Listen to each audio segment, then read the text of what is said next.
నమస్తే అండి. ఓం శ్రీ గురుభ్యో నమః. ఓం శ్రీ గణాధిపతయ నమః. ఓం శ్రీ మాత్రే నమః. ఈరోజు మనము 2026 సంవత్సరము ద్వాదశ రాశుల వాళ్ళకి ఎలా ఉండబోతుంది అండ్ మనకి గ్లోబల్ లెవెల్లో ఎలాంటి పరిస్థితులు మనకి ఎదురవుతాయి, జియో పొలిటికల్ ఇష్యూస్ అవ్వచ్చు, లేకపోతే వాతావరణానికి సంబంధించి ఇష్యూస్ అవ్వచ్చు, పొలిటికల్ లీడర్స్ కి ఎలా ఉండబోతుంది, మనకి రెసెషన్ ఏమైనా వస్తుందా, ఉద్యోగాలకి సంబంధించి ఐటీలో ఎలాంటి డెవలప్మెంట్స్ అవుతాయి, ఈ గ్రహగతులని బట్టి మనము డిస్కస్ చేసుకునే ప్రయత్నం చేద్దాము. కానీ దానికంటే ముందు మనకి జనరల్ గా మేజర్ గా మనము 4 గ్రహాల ట్రాన్సిట్స్ ని బట్టి మనకి ఈ డిఫరెన్సెస్ అనేవి తెలుస్తూ ఉంటాయి అన్నమాట.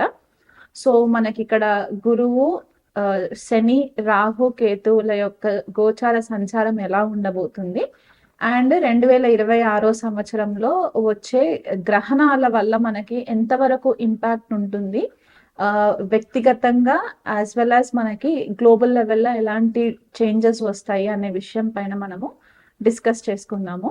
కానీ దానికంటే ముందు మనకి ఈ ట్రాన్సిట్స్ ఎప్పుడు జరుగుతున్నాయి, ఈ గ్రహణాలు ఎప్పుడు అవుతుందో ఆ డేట్స్ కూడా వివరిస్తాను. సో మనకి మొదటగా చూసుకుంటే గనక గురు గ్రహాన్ని తీసుకుంటే జనవరి 1 నుంచి మార్చి 11 వరకు కూడా గురువు వక్రిగతిలో సంచారం చేస్తూ మిథున రాశిలో సంచారం జరుగుతుంది. మార్చి 11 డైరెక్ట్ మోషన్ లోకి వచ్చిన తర్వాత జూన్ 2 వరకు కూడా కర్కాటక రాశి, మిథున రాశిలోనే సంచారం జరిగి జూన్ 2 తెల్లవారుజామున 2:25 గురువు మనకి మిథున రాశిలో నుంచి కర్కాటక రాశి తన ఉచ్చ స్థానంలోకి సంచారం జరుగుతుంది. జూన్ 2 నుంచి చూసుకున్నట్లయితే మనకి అక్టోబర్ 31 వరకు కూడా గురువు కర్కాటక రాశిలో సంచారం చేస్తూ తర్వాత మనకి సింహరాశిలోకి ఎంట్రీ ఉంటుందన్నమాట. ఈ 31 ఎప్పుడైతే సింహరాశిలోకి గురు సంచారం జరుగుతుందో ఆల్రెడీ అక్కడ కేతు సింహరాశిలో ఉంటారు కాబట్టి ఇక్కడ గురుకేతువుల యుతి సింహరాశిలో జరుగుతుంది. అక్టోబర్ 31 నుంచి మనకి డిసెంబర్ 13 వరకు సింహరాశిలోనే సంచారం జరుగుతూ డిసెంబర్ 13 అంటే ఎండ్ ఆఫ్ ద ఇయర్ కి వచ్చేసరికి గురువు వక్రిగతిలో సింహరాశిలో వక్రిగతిలో ఉంటారన్నమాట ఇయర్ ఎండింగ్ వరకు కూడా. సో ఇలాంటి ట్రాన్సిట్ గనక మనము చూసుకున్నట్లయితే గురువు ఒకటే సంవత్సరంలో 3 రాశులని మారడం అనేది మనకి కనిపిస్తుంది. అంటే ఒకటి మిథున రాశి వాయుతత్వ రాశి అవుతుంది, కర్కాటక రాశి జలతత్వ రాశి అండ్ సింహరాశికి వచ్చేసరికి అగ్నితత్వ రాశి అవుతుంది. కాబట్టి ఇలాంటి మూవ్మెంట్ ఎలిమెంట్స్ లో చేంజెస్, అంటే ప్రకృతికి సంబంధించిన ఈ పంచభూతాలలో వాయువు, జలము అండ్ అగ్నికి సంబంధించి తత్వాలలో చేంజెస్ రావడం జరుగుతుంది. కాబట్టి గురువు జనరల్ గా ఏంటంటే మనకు అన్ని విధాలుగా శుభ ఫలితాలను ఇచ్చే గ్రహం కాబట్టి ఇలాంటి ట్రాన్సిట్ జరిగినప్పుడు సకల చరాచరాల పైన, జీవరాశుల పైన ఎలాంటి ఎఫెక్ట్స్ ఉంటాయి అనేది కూడా మనకి గతంలో గనక ఒక 100 సంవత్సరాల క్రితము ట్రాన్సిట్స్ ని గనక మనము పరిశీలన చేసుకుంటే ఈ పర్టిక్యులర్ మూవ్మెంట్ ని అతిచారి మూవ్మెంట్ అంటారనమాట. అంటే ఫాస్ట్ గా మూవ్ అవుతూ ఉంటుంది గురువు. ఎప్పుడైతే జీవకారకుడు అతిచారి మూవ్మెంట్ లో ట్రాన్సిషన్ అవుతుందో చాలా ఫాస్ట్ రిజల్ట్స్ వస్తుంటాయి. అది మంచి అవ్వచ్చు, చెడు అవ్వచ్చు, దాన్ని బట్టి మనకి డిఫరెన్సెస్ కూడా కనిపిస్తూ ఉంటాయి అన్నమాట. సో గురువు మనకి చాలా ఇంపార్టెంట్ రోల్ ప్లే చేస్తుంది ఈ ఇయర్ అంతా కూడా.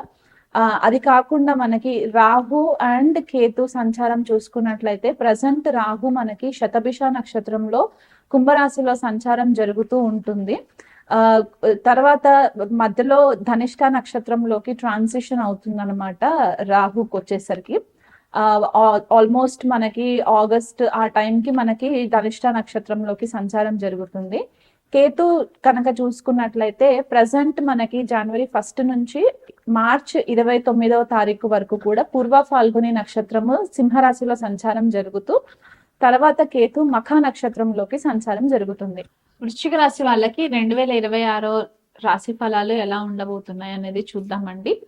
వృశ్చిక రాశి వాళ్ళకి చతుర్థంలో రాహు, దశమంలో కేతు, పంచమంలో శని, అష్టమంలో గురువు జూన్ 2 వరకు, తర్వాత భాగ్యంలోకి గురు సంచారము అక్టోబర్ 31 తర్వాత, దశమంలోకి గురు సంచారం జరుగుతుంది. సో ఇలాంటి గ్రహస్థితిని గనక మనం చూసుకున్నట్లయితే వృశ్చిక రాశి వాళ్ళకి ఆల్రెడీ చతుర్థంలో రాహు సంచారం జరగడం వల్ల మానసిక ఉద్రిక్తత అనేది చాలా ఎక్కువ క్లియర్ గా కనిపిస్తుంది.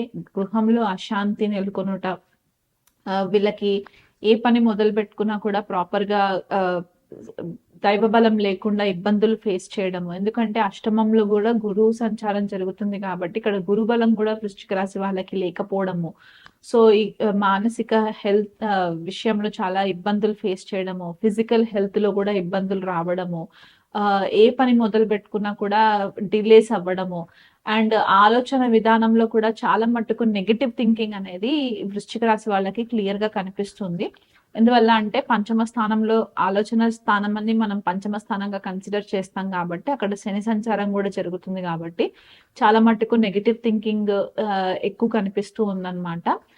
తల్లి నుంచి సపోర్ట్ రాకపోవడము, లేకపోతే తల్లి తరఫున వాళ్ళ నుంచి ఏదో ఒక రకమైన ఇబ్బందులు రావడము, లేకపోతే మదర్ కి హెల్త్ సరిగ్గా ఉండకపోవడము, మీకు మానసికంగా హెల్త్ సరిగ్గా ఉండకపోవడము, ఇవన్నీ కూడా క్లియర్ గా కనిపిస్తున్నాయి. కెరియర్ కి సంబంధించి మీరు చాలా కేర్ఫుల్ గా ఉండాలి. కొన్ని పరిస్థితుల్లో మీకు సడన్ గా జాబ్ మిస్ అవ్వడం అనేది కనిపిస్తుంది, అంటే జాబ్ లాస్ కనిపిస్తుంది వృశ్చిక రాశి వాళ్ళకి. ఎందువల్ల అంటే దశమంలో కేతు సంచారం జరుగుతుంది. అండ్ ఈ కేతు సంచారం ఏంటంటే మీకంటూ ఒక క్లారిటీ లేకపోవడము, కన్ఫ్యూజన్ ఉండడము కెరియర్ కి సంబంధించి.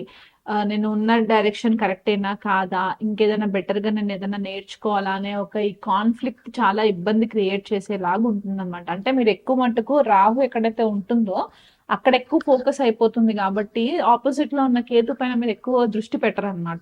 సో మీ ఫోకస్ అంతా కూడా గృహ వాతావరణానికి సంబంధించే ఫోకస్ ఉంటుంది కాబట్టి దశమంలో ఉన్న కేతు పైన ఎక్కువ ఫోకస్ ఉండకపోవడం వల్ల టైంకి డెడ్ లైన్స్ మీరు సరిగ్గా రీచ్ అవ్వలేకపోవడము, దానివల్ల మీకు కొద్దిగా హైయర్ మేనేజ్మెంట్ నుంచి మీకు కొద్దిగా వార్నింగ్స్ రావడము, ఇలాంటివి కనిపిస్తూ ఉన్నాయి.